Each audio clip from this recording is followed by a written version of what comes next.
Welcome sa Tagalog Horoscope, ang iyong gabay sa pang-araw-araw na buhay. Hatid namin ang pinakadetalyadong horoscope na magsisilbing gabay mo sa pera, trabaho, pag-ibig, kalusugan, at swerte.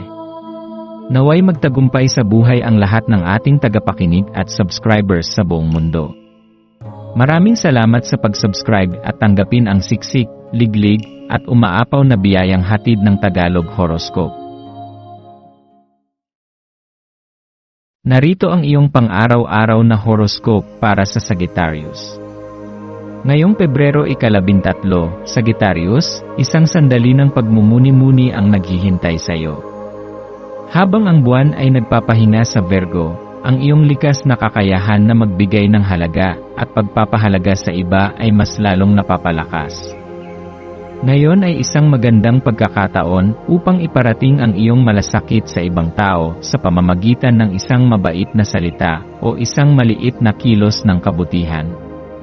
Ang mga simpleng pagpapakita ng pagmamahal ay hindi lamang magpapasaya sa ibang tao, kundi magdudulot din ng kaligayahan sa iyong puso. Kung makakayanan mong magbigay ng magaan na enerhiya sa iba, tiyak na mas lalo kang mapapaligaya at magiging mas maligaya ang iyong kapaligiran.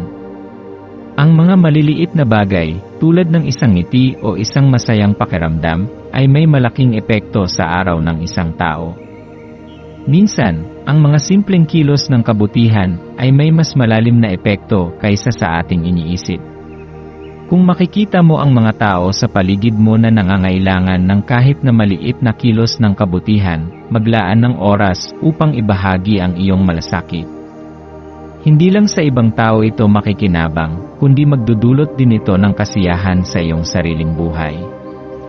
Ang iyong kakayahang magbigay ng pagmamahal at malasakit sa iba ay isang biyaya na magpapaalab sa iyong puso at magdadala ng mas marami pang magagandang bagay sa iyong buhay.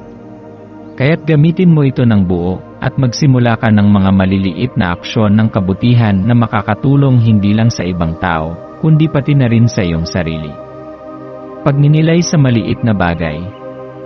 Ang araw na ito ay isang magandang pagkakataon upang maglaan ng oras upang pag-isipan at pahalagahan ang mga maliliit na bagay sa iyong paligid.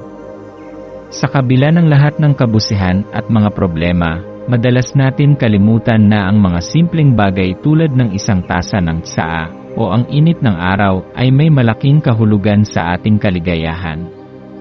Kaya't maglaan ka ng sandali upang huminto at masdan ang mga magagandang bagay na naroroon, kahit na ang pinakamaliit na detalye ay may kahulugan at magdudulot ng kaligayahan. Ang bawat sandali ay puno ng kagandahan, at kung magpapahinga ka at mamalayan mo ito, ang iyong espiritu ay mapapalakas at magiging mas magaan ang iyong pakiramdam. Ang pagmumuni-muni sa mga simpleng bagay ay isang mahalagang bahagi ng iyong araw. Maraming beses, sa kabila ng ating mga pangarap at ambisyon, nakakalimutan natin na ang mga simpleng bagay ay madalas na nagdadala ng pinakamatamis na kasiyahan. Kaya naman, maglaan ka ng oras upang masaya at payapa mong tanggapin ang mga bagay na matagal mo nang binabaliwala. Ang mga simpleng bagay na ito ay makakatulong sa iyong inner peace at magdadala ng kaligayahan sa iyong buhay. Pagpaplano at pag-aayos ng iyong buhay. Ngayong araw, ang iyong likas na pagnanais na mag-organisa ay magiging magaan at walang kahirap-hirap. Maaaring magtulungan ang iyong katawan at isipan upang ayusin ang mga bagay sa iyong paligid, maging ito man ay ang iyong pisikal na espasyo o ang iyong mga ideya at damdamin. Ang iyong natural na kakayahan sa pagpaplano at pag-aayos ay magbibigay ng kalinawan sa iyong buhay. Kung may mga bagay na matagal nang hindi nasusunod o mga plano na hindi natutuloy, ngayon ang tamang pagkakataon upang tapusin ang mga ito. Huwag mag-alala kung hindi mo pa tapos ang lahat, ang mahalaga ay nagsimula ka, at ang iyong mga hakbang ay magdadala ng mas malinaw na direksyon sa iyong buhay. Habang ikaw ay nag-aayos at nagsasaayos ng mga bagay, mararamdaman mo na hindi lang ang iyong kapaligiran ang nagiging maayos, kundi pati na rin ang iyong kalooban. Ang proseso ng pag-aayos ay magdudulot sa iyo ng kaunting kapayapaan at kasiyahan, kaya't magpatuloy sa paggawa ng mga hakbang na magdadala ng higit pang balanseng pananaw sa iyong buhay. Tinutulungan ka ng enerhiya ng Virgo upang magsimula ng mga pagbabago na makakatulong sa iyong kaligayahan at kasiyahan sa buhay. Kaya't yakapin mo ang araw na ito upang maging mas organisado at mas malinaw sa mga susunod na hakbang na tatahakin. Pag-aalaga sa iyong sarili at well-being. Ngayong araw, Sagittarius, magandang pagkakataon ito upang mag-focus sa iyong kalusugan at pagpapabuti ng iyong kabuuang well-being. Ang impluensya ng Virgo ay nag-aanyaya sa iyo na pagtuunan ng pansin ang iyong pisikal at emosyonal na pangangailangan. Ang mga aspeto ng iyong buhay na nangangailangan ng atensyon ay magsisilbing gabay sa iyo upang mapabuti ang iyong overall health. Kung may mga bagay kang natutunan mula sa iyong mga nakaraang karanasan, gamitin ito ngayon upang magplano ng mga hakbang na magpapalakas sa iyong katawan at isipan. Ang pagmumuni-muni at ang pagpaplano ng iyong wellness routine ay isang magandang hakbang upang mapanatili ang iyong enerhiya at positibong pananaw. Gamitin ang araw na ito upang maglaan ng oras para sa iyong katawan, maging ito man ay sa pamamagitan ng regular na ehersisyo, malusog na pagkain, o kahit na ang simpleng pagpapahinga. Ang iyong kalusugan at pisikal na kondisyon ay magbibigay ng kasiyahan at lakas para magpatuloy sa iyong mga pangarap at layunin. Kaya't hindi lang tungkol sa trabaho at iba pang responsibilidad, kundi mahalaga ring unahin ang iyong kalusugan upang maging handa sa mga susunod pang hamon. Maswerteng kulay, numero at gawain. Ngayong araw, ang iyong maswerteng kulay ay berde. Ang berde ay simbolo ng balansing enerhiya, kalusugan at pag-usbong. Ang kulay na ito ay magbibigay sa iyo ng tahimik na enerhiya upang manatiling grounded habang tinatahak ang iyong araw. Magandang gamitin ito sa iyong kasuotan o aksesorya upang mapanatili ang isang positibong aura sa paligid mo. Ang berde ay nagpapalakas ng iyong connection sa kalikasan at sa iyong sarili, kaya't gamitin ito upang magdala ng kapayapaan at harmony sa iyong buhay. Ang maswerteng numero ngayon ay 3 at 8. Ang numero 3 ay nagpapahiwatig ng pagsasama ng katawan, isipan at espiritu.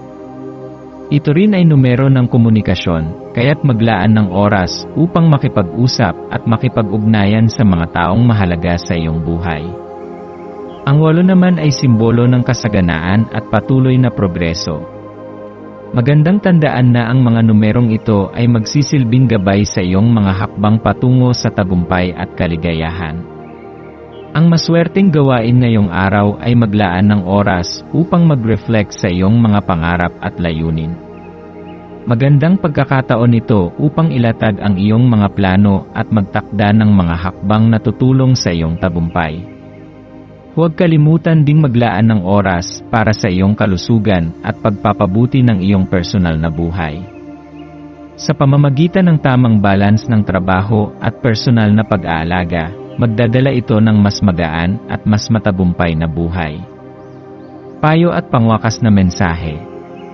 Sagittarius, ngayong araw ay isang paalala na ang balanse at kaligayahan ay makakamtan sa pamamagitan ng tamang pagpapahalaga sa sarili at sa iba. Maglaan ng oras upang mag-reflect sa iyong mga layunin at sa parehong panahon, alagaan ang iyong kalusugan at emosyonal na well-being. Huwag kalimutan na ang maliliit na hakbang ay maaaring magdala ng malalaking pagbabago sa iyong buhay. Sa bawat sandali ng pagmumuni-muni at pag-aalaga sa iyong sarili, magiging mas magaan ang iyong pakiramdam at mas matutulungan mo ang iyong sarili na magtagumpay. Sa pagtatapos ng araw, tanungin ang iyong sarili kung paano mo mas mapapalakas ang iyong koneksyon sa iyong inner self, at kung paano mo matutulungan ang iba sa pamamagitan ng iyong kabutihan at malasakit. Magpatuloy na yakapin ang iyong likas na lakas at kapasidad upang magbigay, at tiyak na magdadala ito ng mas marami pang magagandang bagay sa iyong buhay. Magtiwala sa iyong sarili, sa iyong kakayahan, at sa iyong panloob na gabay. Ang araw na ito ay nagsisilbing paalala na ang mga simpleng bagay ay madalas ang may pinakamalalim na kahulugan, kaya't magpasalamat ka sa mga biyayang dala nito.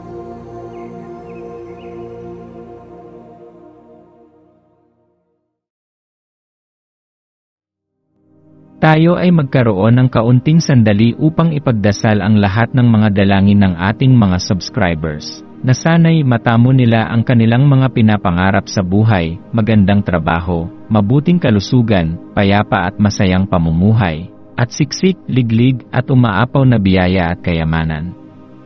Ipinagdarasal namin ng mataimtim ang lahat ng mga komento sa nakaraang video, at hinihiling namin, Panginoon, na pagpalain mo ang ating mga subscribers ng masayang buhay sa mundong ibabaw. Maraming salamat po. Maraming salamat sa panonood ng iyong horoscope ngayon araw. Naway gabayan ka ng mga bituin sa iyong landas. Huwag kalimutang mag-like, share, at subscribe para sa iba pang cosmic na kaalaman. Hanggang sa muli, manatiling konektado sa universo,